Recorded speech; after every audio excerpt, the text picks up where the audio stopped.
Revenge with Karen. I knew things were going sideways when I smelled the ozone. It's a specific scent, sharp, metallic, like a robot farting in a thunderstorm. And in my line of work, it means some idiot is trying to push a 1950s grid into a 2025 energy load. I was knee-deep in the sub-basement of the monolithic brick beast I call the foundry, rewiring a junction box that looked like it had survived a nuclear winter when the vibration started. Not the good kind. This was the bass-heavy thrum of terrible EDM music vibrating through the cast-iron pipes, shaking the rust loose and dusting my coffee with tetanus. My name is Rebecca. On paper, I'm the owner and principal operator of a sprawling, retrofitted industrial complex in the gritty heart of the district. To the city, I'm a tax bracket.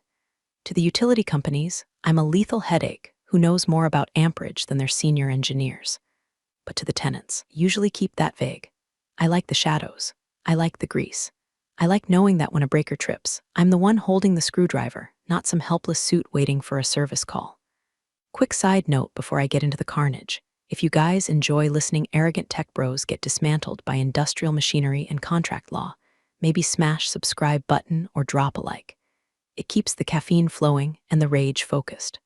All right, back to the grime. So there I was, wiping grease off my forehead with a rag that was 90% oil and 10% regret, when I heard the freight elevator ding. This elevator is older than my ex-husband's excuses. It groans. It complains. It shouldn't be used for anything other than hauling pallets of solar inverters. But out steps him. Let's call him Jason.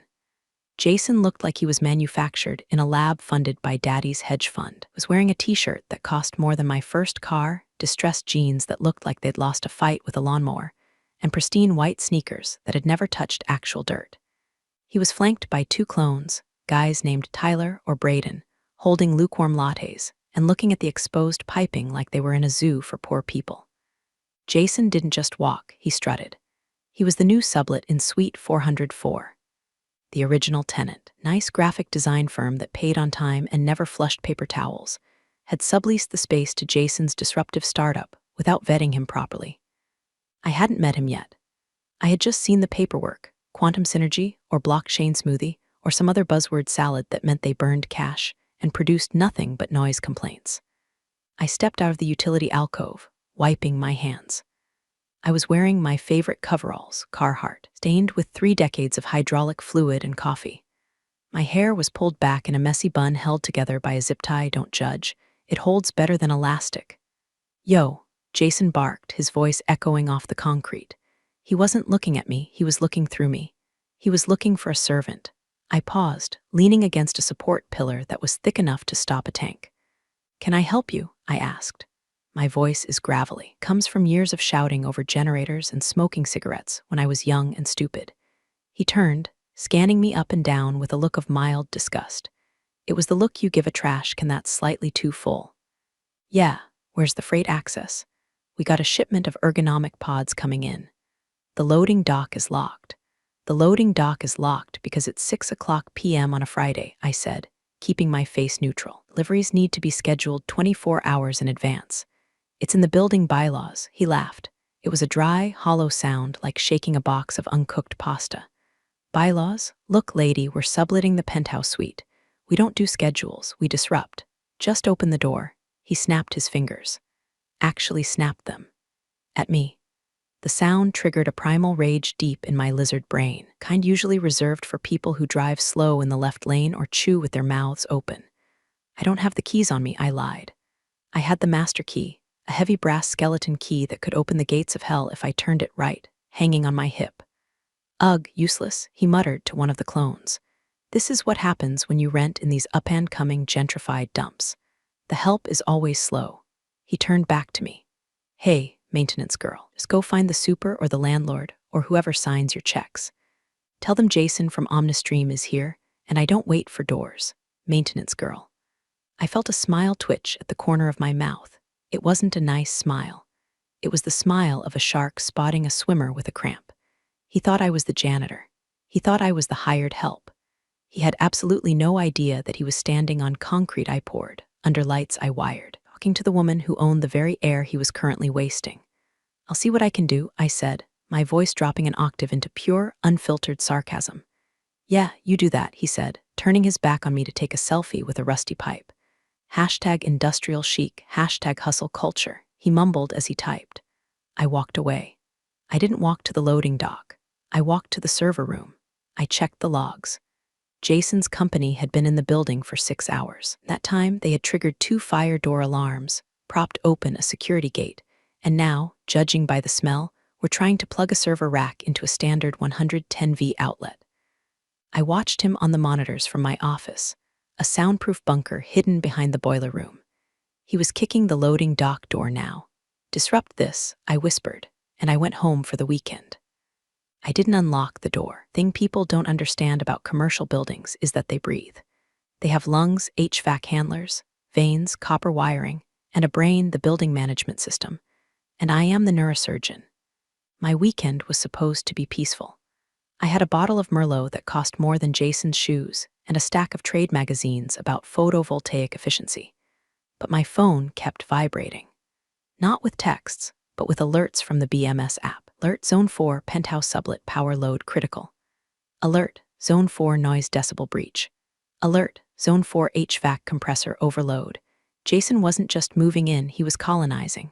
I opened the app. The Foundry is a smart building, disguised as a dumb one. I spent 10 years retrofitting it with sensors that measure everything from humidity to CO2 levels. I can tell when a tenant is brewing coffee. I can tell when their stressed temperature goes up. Right now, I could tell Jason was throwing a party. It was Saturday night.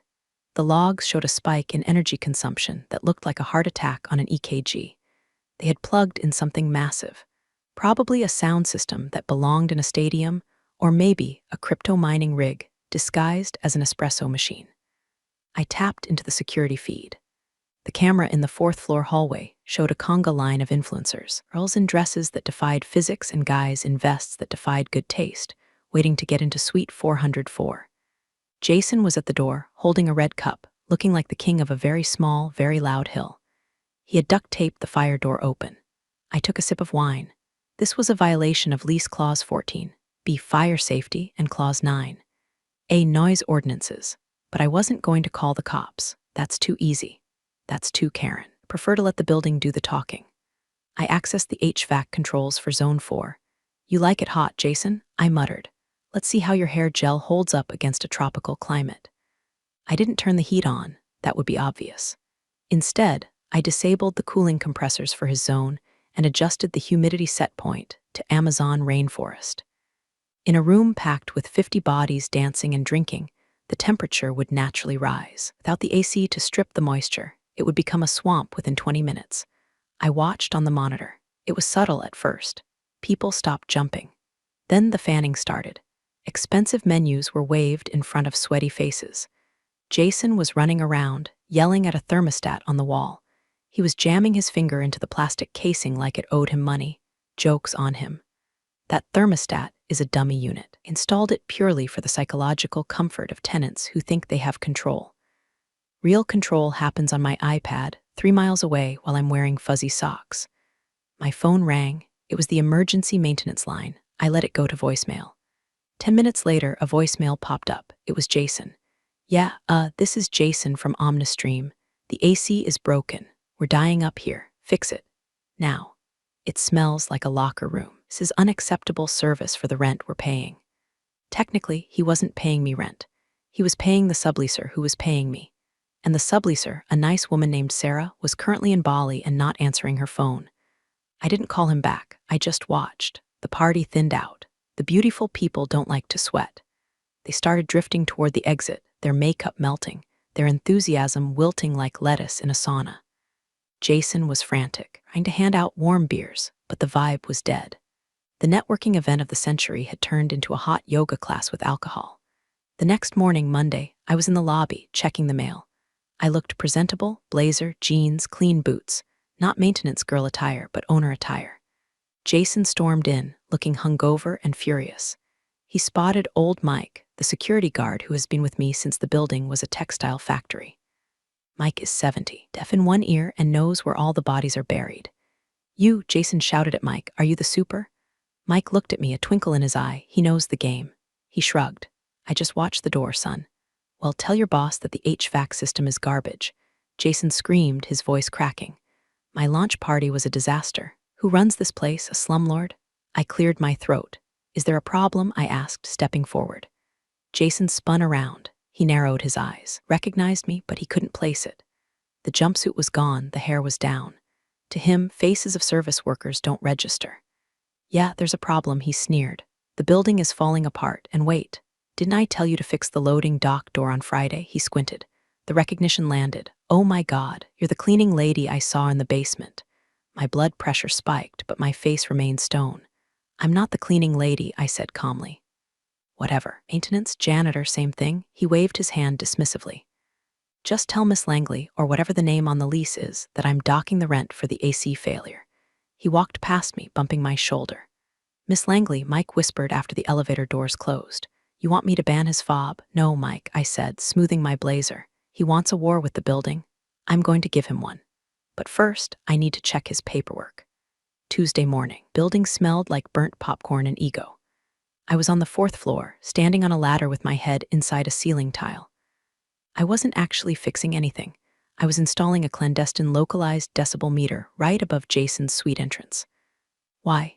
Because data is ammunition, and I was stockpiling. The hallway was busy. It was 10 a.m., and the other tenants, lawyers, architects, serious people who drink black coffee, were moving about. Jason's door flew open. He emerged with 3 people in suits, investors, I assumed. They looked like sharks in Italian wool. Jason was in pitch mode, waving his arms, talking about disrupting the paradigm of connectivity. And that's why Omnistream needs a space that reflects our raw energy, he was saying. We're taking over this whole floor eventually. The landlord is practically begging us to expand. I snorted. It was involuntary. A loud, sharp sound from the top of the ladder. Jason stopped. He looked up. The sharks looked up. Excuse me, Jason said, his smile tight. I looked down, a screwdriver in my hand, just clearing my throat. Don't mind the dust. He stared at me. The connection clicked. The maintenance girl from Friday, the cleaning lady from Monday. Now the annoyance on a ladder. You again, he sighed, performing exasperation for his audience. Guys, this is what I'm talking about. Infrastructure here is vintage. We're constantly having to ride the staff to keep things running. He looked at me, his eyes cold. Hey, while you're up there, fix the light in the conference room. It's flickering. It's giving me a migraine. I climbed down slowly. I folded the ladder. I wiped my hands on my pants. I don't change light bulbs in tenant suites, I said, my voice flat. That's your responsibility. Read your lease. Clause 5, Section C, Interior Maintenance. Air in the hallway changed. It got heavy. You don't talk back to the talent in Jason's world. He stepped closer, invading my personal space. I could smell the stale coffee and the mints he used to cover it up. Excuse me, he hissed, low enough so the investors couldn't hear the menace, but loud enough for me. I don't think you understand how this works. I pay the bills here, you fix the shit. That's the transaction. Now, go get a light bulb. I'm calling your supervisor and getting your ass fired before lunch. One of the investors chuckled. Feisty help is hard to find, huh, Jason? That was it. That was the moment. The click. I didn't yell. I didn't throw the ladder. I felt a cold, calm clarity wash over me. It was the same feeling I get when I look at a complex schematic and see exactly where the short circuit is. I'm not maintenance, I said, loud enough for the investors to hear.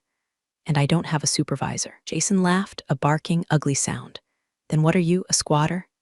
Leave, get off my floor before I call security. Your floor? I raised an eyebrow. Get out. He pointed down the hall. I looked at him. I looked at his finger. I looked at the investors who were now watching with amusement. Okay, I said, I'll leave. I picked up my ladder. I didn't look back. I walked to the elevator, pressed the button, and waited. And don't come back without a work order. Shouted after me. The investors laughed. The door to his suite slammed shut. I rode the elevator down to the basement in silence. My heart wasn't racing. My hands weren't shaking. I was completely, terrifyingly calm. I walked into my office. I locked the door. I sat down in my Herman Miller Aeron chair, the one luxury I allow myself. I pulled up the master lease agreement for the building. I navigated to the folder labeled Tenant, Design Corp. Subleaser. I opened the file, Sublease Agreement, Omnistream. I cracked my knuckles. You want me to leave, Jason? I whispered to the screen. Fine, but if I leave, I'm taking the building with me. I didn't just want to evict him. Eviction is messy. It takes months. Judges, lawyers, appeals, it's a headache. No, I wanted to dismantle him. I wanted to make his environment so hostile, so technically uninhabitable, that he would beg to leave. Open the building systems, critical infrastructure panel. Then I opened the legal, lease violations spreadsheet. I started typing. Entry 1, unauthorized modification of electrical grid server racks. Entry 2, unauthorized commercial assembly party. Entry 3, verbal harassment of building owner, recorded on hallway cam 4. He thought he was subletting an office.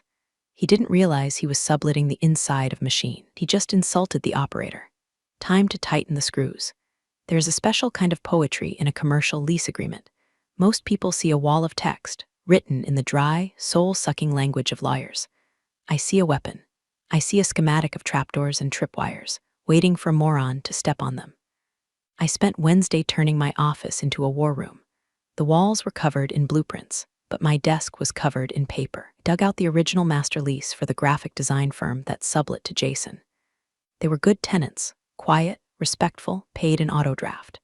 But in their haste to move their operations to a cheaper hub in Austin, they had been sloppy with the sublease rider.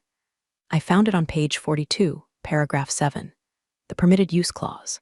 The premises shall be used solely for general office administration and graphic design work. Any use involving heavy machinery, high-density data processing, commercial event hosting, or manufacturing requires prior written consent from the landlord. I leaned back, lighting a cigarette. I know, smoking indoors is illegal. I own the building. I turned off the smoke detector in my office. Sue me. Jason wasn't doing general office administration. Based on the power draw I was seeing on the monitors, he was running a crypto mining farm or hosting a server for a massive app. Amperage spikes were consistent with high-load GPU processing. That's not office work. That's industrial data processing. And then there were the mixers. My phone pinged. It was an email from the tenant below Jason, a patent law firm. Subject, Elephant Stampede. Message, Rebecca, is there a bowling alley being installed upstairs?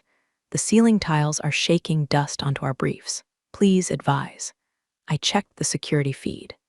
Jason was on the roof. Roof of the foundry is not a terrace. It is a membrane roof covered in gravel, housing 4 massive HVAC chiller units, a nest of solar inverters, and enough pigeon crap to fertilize a farm. It is a strictly authorized personnel-only zone. Jason had dragged a keg up there, and a DJ booth. He was hosting a rooftop VC mixer. I watched the feed. He was leaning against chiller unit #3 like it was a bar counter. Chiller unit #3 is a high-voltage beast that vibrates with enough torque to take your arm off if you touch the wrong belt. And he was balancing a martini on it. Unbelievable, I whispered. I didn't storm up there. That's what he wanted. He wanted the confrontation. He wanted to call me a Karen in front of his friends. Instead, I pulled up the camera logs. I saved the clip of him and his buddies trespassing on a hazardous roof zone. Then I pulled up the utility logs. I cross-referenced the time of his mixer with the energy spike. Then I pulled up the municipal zoning codes. The roof was not zoned for assembly. If the fire marshal saw this, he would fine the building $10,000. But I wasn't going to call the fire marshal. I was going to use the fine as leverage. I started drafting the notice to cure. In the legal world, this is the warning shot. It says, you are breaking the rules. Fix it or die. But I needed more. Needed to know exactly what he was hiding in that server room. The power draw was too high for just a startup. I waited until 2:00 a.m. The building was empty. The mixers had ended. The janitorial staff had come and gone. I put on my soft-soled boots. I took my master key. I went up to the 4th floor. The hallway was silent, smelling of stale vape smoke. I unlocked the door to suite 404. It was worse than I thought. The office was a disaster. Beanbag chairs everywhere. Empty pizza boxes stacked like Jenga towers. But in the back, where the conference room used to be, the door was modified with a keypad lock. I didn't have the code, but I didn't need it. I popped the ceiling tile in the hallway, climbed up into the plenum space, and crawled over the wall. I looked down through the grid. It wasn't just servers. It was a render farm. Rows and rows of high-end GPUs whirring away in the dark, bathed in red LED light. They were hot. I could feel the heat rising through the tiles. He had tapped into the building's 220V line illegally. I saw the splice, a messy amateur job wrapped in electrical tape that was already melting. He was stealing power, and he was creating a fire hazard that could burn my building to the ground. I took photos, high-resolution, low-light photos. I shimmied back out, replaced the tile, and dusted myself off. Game over. Chad, I whispered. I went back to my office. I didn't send the notice to cure. I drafted a new document, notice of sublease termination pending structural review. But legal notices are boring. Jason doesn't read. He needs a physical reminder of who holds the leash. I looked at the BMS screen. The rooftop unit chiller #3, the one he was leaning on earlier, controls the cooling for the 4th floor. I hovered my mouse over the manual override button. Let's see how well those servers run without cooling, I grinned. Thursday started with a heat wave. Not a meteorological one. It was a pleasant 72 degrees in Ohio, but a localized, tactical heat wave centered entirely on Suite 404. I had disabled the cooling loop for the 4th floor at 4:00 a.m. By 9:00 a.m., the sun hitting the brick exterior turned the suite into a slow cooker. Electronics generate heat. Bodies generate heat.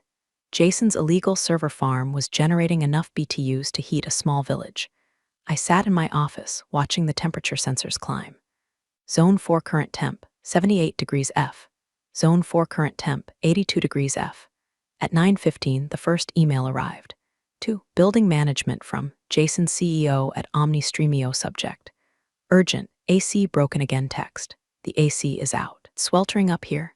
My team cannot ideate in these conditions. Fix it immediately. I replied with a pre-written auto-response I keep for special occasions. Auto-reply, thank you for your inquiry. Building systems are operating within normal parameters. Please check your local thermostat settings. Note, excessive electronic equipment may exceed the cooling load capacity of your suite. Have a productive day. I imagined him reading that. Imagine the vein in his forehead throbbing. By 11:00 a.m., the temperature was 88 degrees. I decided to escalate. The building runs on a smart water pressure system. I can control the flow rate to specific sectors to balance the load during peak hours, or, in this case, to simulate a drought. I throttled the water pressure to the 4th floor kitchenette and bathrooms to 10%, just enough to trickle, just enough to be maddening. I watched on the hallway cam. One of the Brents, or maybe a Kyle, walked into the bathroom. He came out 2 minutes later, looking confused and shaking his wet hands because the air dryer was also, tragically, disabled at the breaker panel. Jason stormed out of his office. He was wearing a tank top now. Professionalism had dissolved along with his antiperspirant. Why is there no water? He screamed at the ceiling. He marched to the elevator. I knew where he was going. He was coming to the lobby to yell at Mike. I called Mike on the radio. Mike, incoming Boji, code red. He's going to be hot and irrational. Copy that, Miss Langley, Mike wheezed. I'll put on my listening face. I switched the monitor to the lobby cam. Jason exploded out of the elevator. He looked damp. Hey, you, security. Mike looked up from his crossword puzzle. Help you, son? Everything is broken.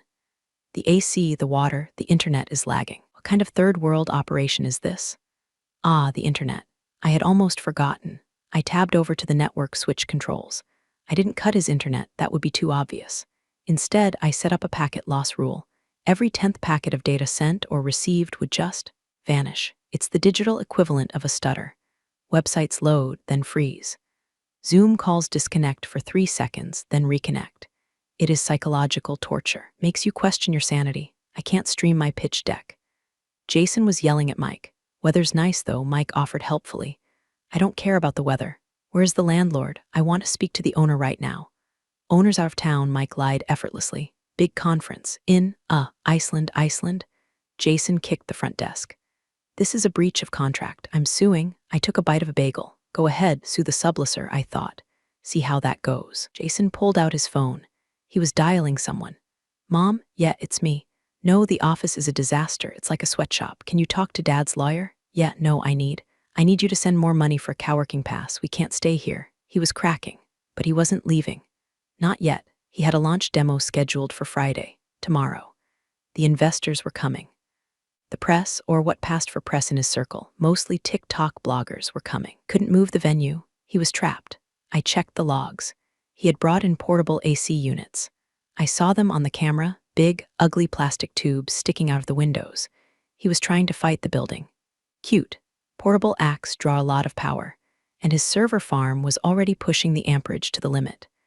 I did the math. Servers plus portable AX plus sound system for the launch was going to exceed the 200-amp breaker capacity for his panel. I didn't need to do anything else.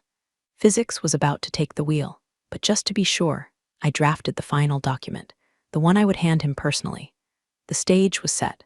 Friday morning, D-Day, or, as I like to call it, the day Jason learns what a circuit breaker actually does. The lobby was buzzing. Caterers were wheeling in carts of overpriced hors d'oeuvres. Banner was being hung over the entrance. Omnistream, the future is now. The irony was thick enough to choke a horse. The future was currently being powered by extension cords daisy-chained across the floor because I hadn't reset the outlets in the conference room. I was in my office, printing. The printer hummed, a reliable, soothing sound. Document 1, Notice of Immediate Lease Revocation. Document 2, Evidence of Code Violations, Photos of the server farm. Document 3, Cease and Desist Order Regarding Unauthorized Electrical Modifications. Document 4, Invoice for Damages, $14,500. I placed them in a crisp, cream-colored envelope. I sealed it with a wax stamp. Okay, not really, but I licked it with extreme prejudice. I walked out to the lobby. Jason was there, directing the placement of a cardboard cutout of himself. He looked manic. His eyes were red. His hair was frizzy, thanks to the humidity, and he was vibrating with caffeine. Jason, I said. He spun around. He saw me, the maintenance girl, holding an envelope. Not now, he barked. Can't you see I'm busy? If the toilet is clogged, call a plumber. I don't have time for your incompetence today. This is for you, I said, extending the envelope. It's from the landlord. He snatched it from my hand without looking at me. Finally, probably an apology letter, or the check for the AC repairs I demanded. He tossed the envelope onto a pile of swag bags.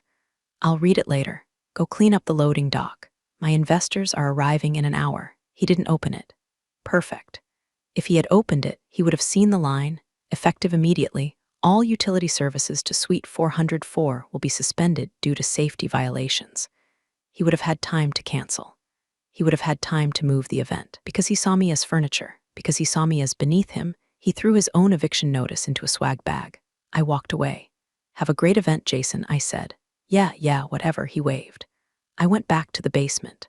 I sat in front of the main distribution panel. It's a massive wall of gray steel, humming with 480 volts of potential energy. It controls everything, the lifeblood of the building. I had my tablet propped up on a crate. On the screen was the live feed of Suite 404. The guests were arriving. Men in suits, women in blazers. They were fanning themselves. The portable AC units were roaring, fighting a losing battle against the heat generated by the servers Jason refused to turn off. Turn up the music, Jason yelled on the feed. Drown out the AC noise. The bass kicked in. The lights flickered. I watched the power load graph. Load, 92%. Load, 95%. Load, 98%. He was right on the edge. The main breaker for the 4th floor has a thermal magnetic trip. If it gets too hot or draws too much current, it snaps. And when it snaps, it sounds like a gunshot. I could have just let physics do it. I could have sat back and let him trip it himself. But I wanted to be the one to pull the trigger. I wanted him to know it wasn't an accident. I saw Jason take the microphone. He stepped onto a small stage. Behind him, a massive screen was projecting his slide deck. Welcome, visionaries, he shouted. Welcome to the disruption. Disruption incoming, I whispered. I opened the smart breaker control interface. I selected panel 4 main. I hovered over the command, trip. My finger hovered over the glass. This was for the maintenance girl comment. This was for the loading dock. This was for the unauthorized server farm. This was for the arrogance of every man who thinks the world runs on magic, not mechanics. I waited for him to get to the financial projections slide. As you can see, Jason said, pointing to a graph that went straight up, our power is limitless. Actually, I said to the empty basement, it's limited to 200 amps. I tapped the screen. Clack. The sound of a heavy industrial breaker tripping is distinct. It's a solid, mechanical thud that vibrates through the floor. Down in the basement, it was a satisfying punctuation mark. Up on the 4th floor was the apocalypse. On the monitor, the room went black. Instantly, the music died, the projector died. The portable AC units groaned and spun down into silence. The servers, those precious, illegal revenue generators, whined as their fans lost power. For 3 seconds, there was absolute silence. Then the panic set in. Whoa, someone shouted. Is this part of the show? An investor asked, his voice nervous in the dark. The emergency lights kicked on. They are harsh, battery-powered LED strips that cast long, ugly shadows. They don't illuminate the room, they just make everyone look like they're in a hostage video. Jason stood on the stage, the microphone dead in his hand. He looked like a ghost. "Stay calm," he shouted, his voice cracking without the amplification. Just a fuse. Typical beta building infrastructure. We have backup generators. The power will be back in 10 seconds. I laughed. "No, you don't, Jason," I said to the screen. "The backup generator is for life safety systems only, elevators, stairwell lighting, fire alarms. It does not power the outlets in a tenant suite, and it definitely doesn't power a crypto mine." 10 seconds passed. 20. The room began to heat up rapidly.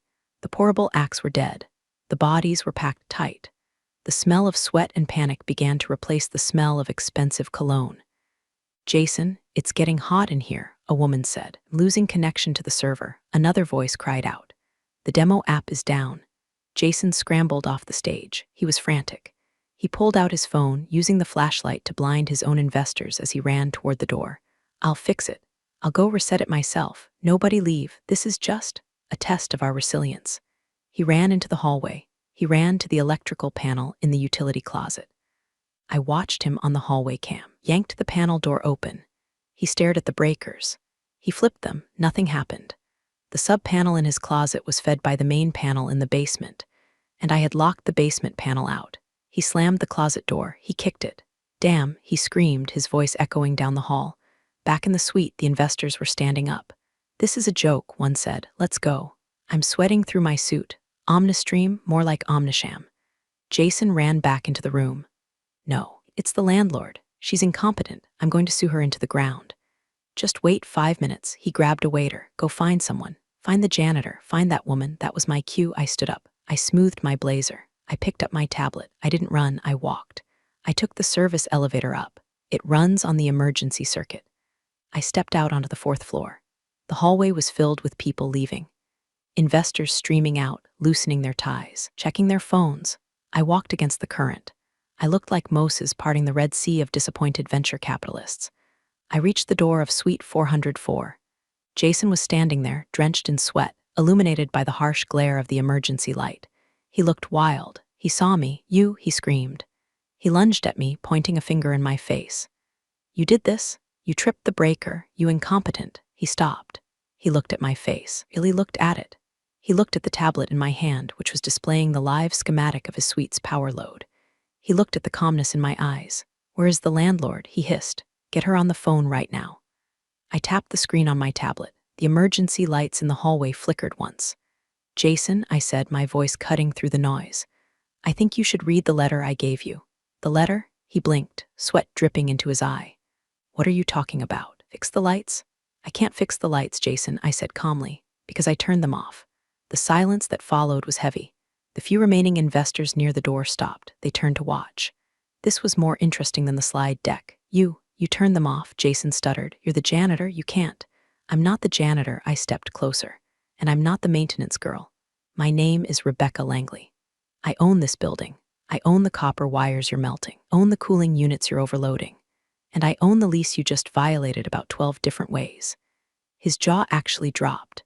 It was a cartoonish, physical reaction. You're the owner." "Surprise," I said deadpan, "but you were wearing coveralls. You were fixing the—" "I'm a hands-on owner," I interrupted.